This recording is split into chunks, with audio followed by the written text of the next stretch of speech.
The games in this book are all with strange opening, played by Michael Basman.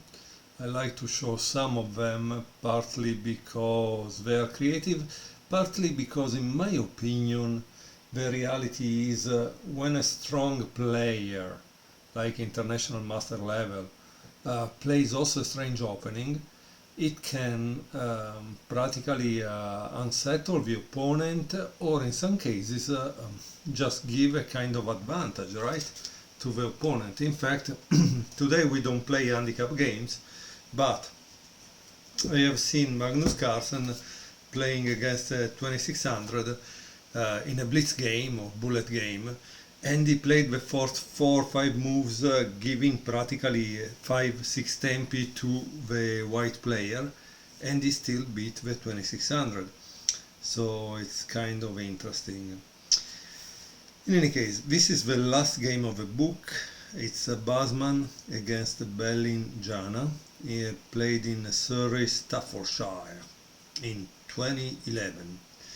Basman is white and starts with G4, the famous Grob, right? Obviously black plays D5 because you want to get the center, and you also attack this one. So Basman immediately defend G4, and so up to this moment we are okay. And black takes the center, because now you can see he got the center, it's a fact. Bishop G2, and now we start with a strange move, Knight E7. Why do you want to block this or this? I don't know. Obviously this player thought that this wasn't good because of this move, probably, and so that's why played here. But this to me seems kind of ugly, honestly.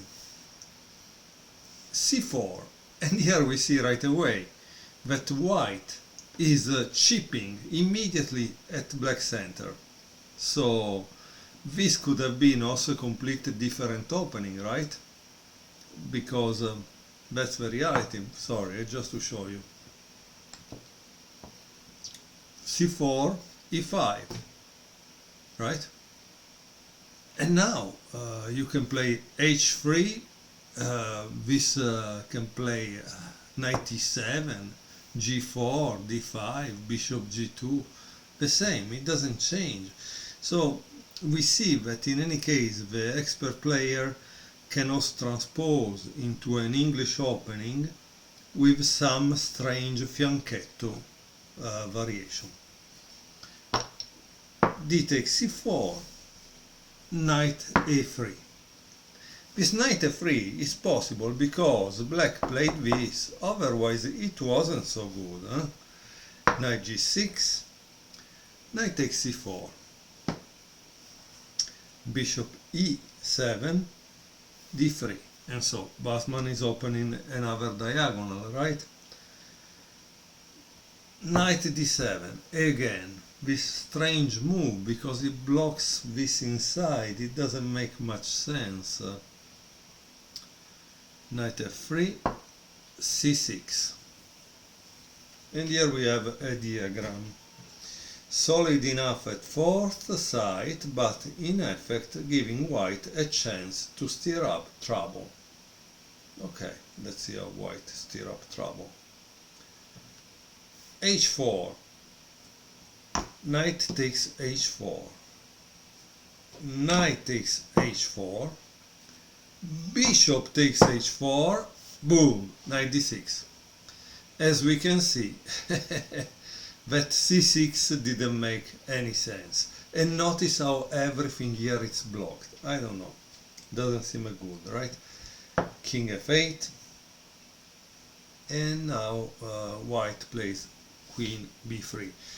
This Queen B3, it's clearly a typical move by a title player, because the title players, they always want to develop the pieces while attacking the enemy. So always do that. Develop, attack, develop, attack. In this case is threatening obviously a checkmate.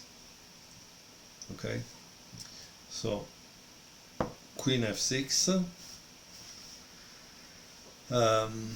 but here probably there is something to see. Let's see.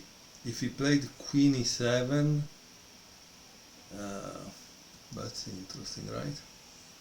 What would white play? Knight takes c8, rook takes c8, and queen takes b7. Okay, and why should win? Yeah.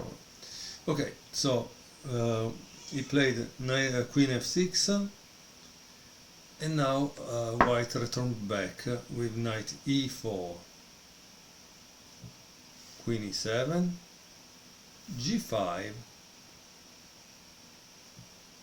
f5.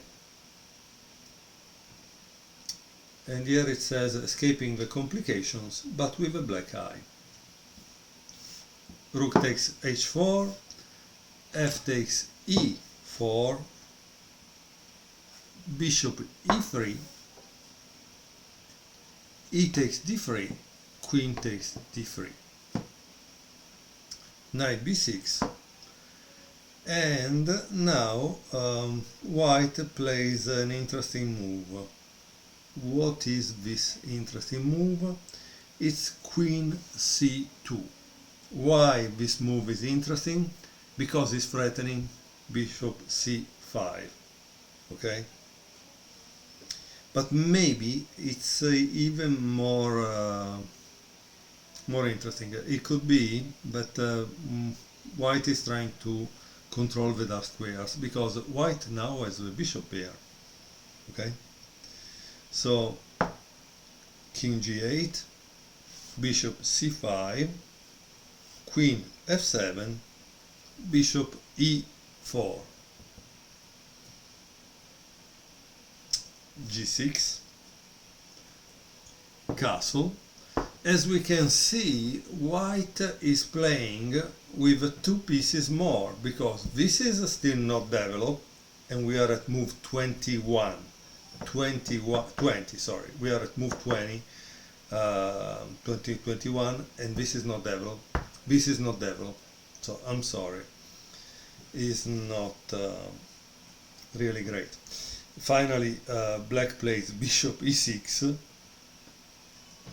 rook d6, knight c4. And here you could pause and try to see what you would play if you were white. White played rook d3, king g7, rook f3, queen d7, b3, knight b6, and queen c3. As you can see, now there is the attack on the dark squares, okay? Okay, and after queen c3, this must be defended, right? So black played queen c7, rook f6, rook e8, and rook h6. Obviously the attacks start to become kind of very strong. Probably at this point the threat is rook takes, where does it go? Oh, and also this is a control. Okay, let's see. Knight d5, bishop takes d5, bishop takes d5, and bishop d6. So this is the end position after which black resigned.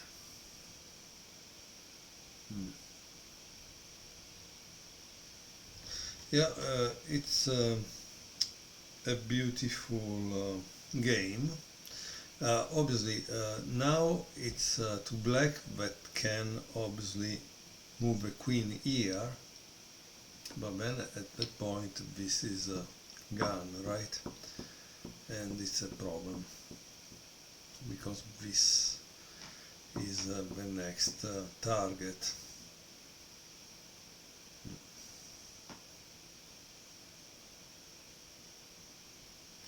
Okay, let's see another game.